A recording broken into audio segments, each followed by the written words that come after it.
All right, so I'm gonna keep this simple and I'm just gonna run through all of the settings that I have for the R50v and how I'm gonna be vlogging with it. And I'm just gonna start from the very top and just like act as if I'm setting this camera up for the very first time.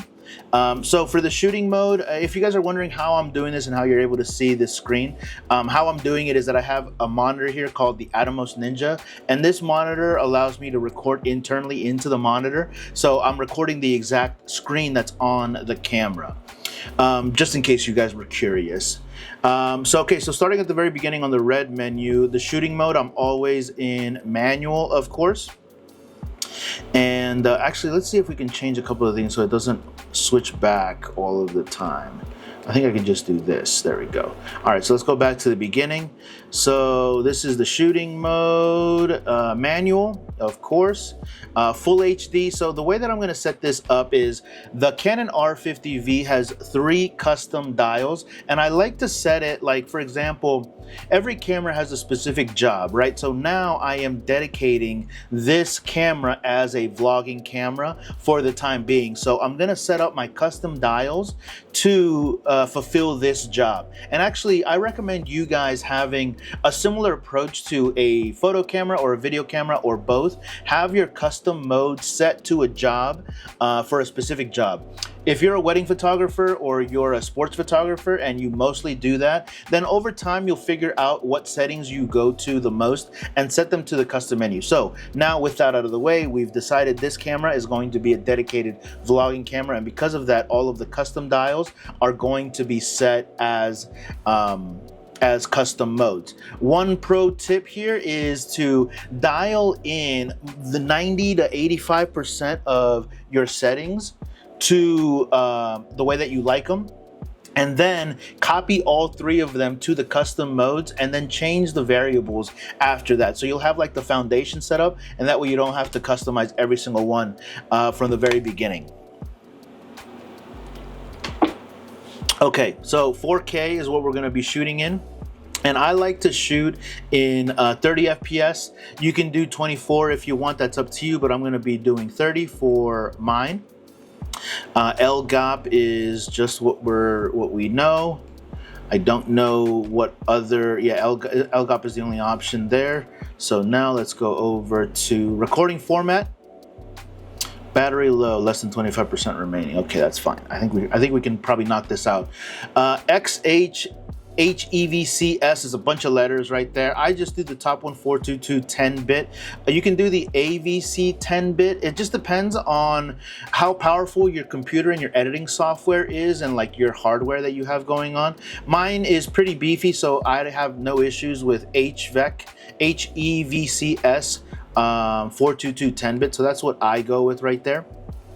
Moving on to the next one, sound recording obviously on. Here, depending on how many audio channels you have, you can have 4 channels. I like to just do 2 16-bit because these external mics have 32-bit float. And I'm also not using the scratch audio for anything other than like syncing. Audio setting, nothing here. Audio status, nothing here as well. Yeah, here we can see, and then you see the other 2 channels right here as well. So let's go back. ISO settings, nothing here, nope. Color mode, here you have the freedom. I like to do, if you go to info, you can do the Rec 709 or the Canon Log 3. Because these are going to be 30-day vlogs and I'm going to be vlogging every single day, I'm totally comfortable with the Canon 709, just the custom profile. But here, like I said, you can change it to whatever it is that you like. You can do log, you can do PQ, or if you don't like any of those, you can just go to a color filter or a picture style. A lot of you guys like the standard color profile, which is also fine, but I'm good with just the Rec 709. So I'm gonna just do that, make sure that I'm back on 709, edit, and there's a whole bunch of other stuff that you can do here that, you know, feel free to play around with. I'm just showing you exactly what it is that I do. All right, so Kelvin, what I like to do is leave this at this part just exactly where it is, because we're going to be changing some dials later on to help us with this. Custom white balance, that's fine, good here. Movie timer self off.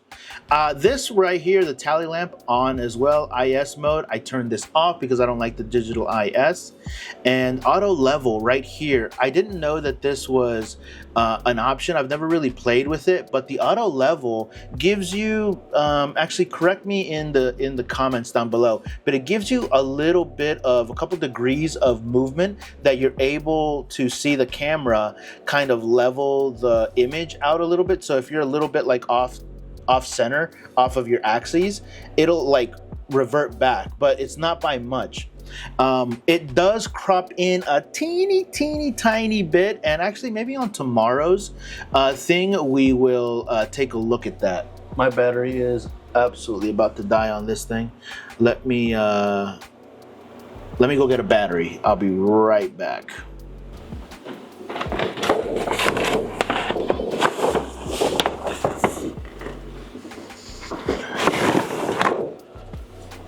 I have so many of these things, but they're all hidden behind that little, my backdrop over there. We're still recording over there? All right, cool. Okay, so the auto level, like I was saying, is, that's up to you. On the 10 to 18, the 10 is already really wide. Like I said, it's a fraction, and maybe I'll test that in tomorrow's video so that you guys are able to see a visual of how much cropping there actually is. And truthfully, for vlogging, now that I think about it, if I'm vlogging out, if I'm doing a lot of like walking, talking kind of vlogs, it might be helpful. But personally, I don't like any kind of stabilization or auto leveling feature on, because in some videos you will see like the morphing, and I'd really rather not deal with it. So I'm going to disable that. Next up, nothing in here that I'm interested in. Reverse display, shooting display info. You guys can take care of all of this part here by yourself. I do like the aspect marker in my stuff. Grid display, that's all for you guys. Your preference is fine. Auto power off, so I turn all of this on to high. Standby all off. Next. All right, autofocus. So I have movie servo enable because I do want the servo. Autofocus here. Oh, this is pretty basic stuff. Subject to detect. I kind of like auto, truthfully. People is okay, but auto I think does a really nice job of differentiating, unless you're actually going to be doing just people. Like right now I'm on people, but in terms of vlogging the mundane and vlogging everyday kind of stuff, it does a pretty decent job of recognizing that's a car, that's an animal, that's a person. So auto is fine for just general use. I do like that. Eye detection is great. Register people priority, nothing there. Servo speed, limit subject to detect. I don't change anything here either. Manual focus peaking, nothing here. Focus guide, also leave that alone. And then the rest of the menus here, I don't really do anything. Okay, so all of this is just regular stuff. Custom shooting modes. Okay, so now that we have our settings kind of locked in, let's put this into custom shooting mode 1. Okay, got it. So there's that. Now let's go to register settings and let's apply it to, oh, actually, you know what? We still have to do the buttons. So let's go over to the buttons and do that. Customize buttons for shooting. Here we go. Okay, so this is really, you guys can customize this any way that you want, but I'm going to show you exactly how I'm doing it so that you guys can have an idea of how you guys like to do your stuff. All right, so auto tracking, all this is normal. I like having number 3 setting so that this little button and the icon number 3 is so that the center goes back, or the autofocus goes back to the center. So I have that. I replaced the color button for that because I often don't really change to log, to Rec 709, to a standard color profile. I usually just keep 709, but that's your prerogative right there. ISO. So what I like to do here is I like to kind of mess these around a little bit mess with these a little bit to see what it is that I like. And again, these are just my settings, but you can feel free to change them to whatever it is that you like. But there is some customized, because if you leave it by default, what it does is it controls the autofocus point or the autofocus area. And to me, that's kind of like a waste of button, because you can just use your finger on the touchscreen and kind of direct it to where you want. So I don't need the touchscreen to do that, and I don't need the directional D-pad to do that as well. So what I do here is, again, the one thing that I do want to actually show you guys is the one that I have actually set up is the down button. So I have this kind of turned off. The down one, I set this to Kelvin. Switch color temperature. Check this out. Boom. Okay, so now what happens is it goes, there's 3 Kelvin numbers that you can set. And if you go over to menu 4 and set your Kelvin, check this out. Let's see if I can find it quickly. Where is it? White balance. Here we go. So check this out. You have 4 Kelvin colors. So what I like to do is I like to set Kelvin 1 to daylight, which is typically 5600. And now I can go to Kelvin 2 and I can set that to 6600. And then I can set Kelvin 3 to 4600. And then Kelvin 4 to 3600. And now, you know, chances of you being in 3600 are very, very rare. But what happens now is that with the press of a button, pushing the white balance button down on the D-pad, I can just hit that once and it swaps over to a different Kelvin color profile, making it really, really easy to change my, I'm not going to do auto white balance, but this right here, Kelvin 1, 2, 3, and 4, and set them to whatever you like, your favorites. I just like daylight and then setting that as a base point and then moving from there. So if you happen to be in an area where it's really, really orange, just a couple of presses can get you to a pretty decent area or like kind of close to where you need to be for like proper balance. So that is something that was really useful to me. So going back to the custom mode buttons, let's see if we can find it. Now, again, the customized buttons, a lot of this stuff is going to be your preference and whatever it is that you like. The way that I have it set up, you can set this button over here to do something else, like turn on your image digital IS if that's something that you like. Again, I don't like it. I don't need it. Spot detection is another really great one. Eye detection, that's not really going to be needed. Register people priority. The more important ones are up at the top, but again, experiment with these. The ones that I've set up on my camera, it's very unlikely that I'm going to end up 30 days from now or 29 days from now with the exact same setup. So the ones that I think are important are the Kelvin one. That makes it super easy to change the Kelvin. And actually, you know what? Do me a solid and give me in the comments down below something that you might have seen or a little shortcut, so that not only can I just learn from you guys, but the rest of the community and the rest of the chat can actually be part of the conversation. So let me know what you do set your custom buttons to, if anything, or a feature that is like, hey, a must. I know, for example, like some people would love to have zebras on their shortcut menu, all kinds of other things that really aren't super necessary in my workflow, but everybody's workflow might be very different. The one that I really like is this one, switch color temperature. I thought that was like brilliant right there. And you can even make it a shortcut to custom picture for left button. What does that do? Let's see. Does that actually do anything? Doesn't look like it worked, or did it not do it?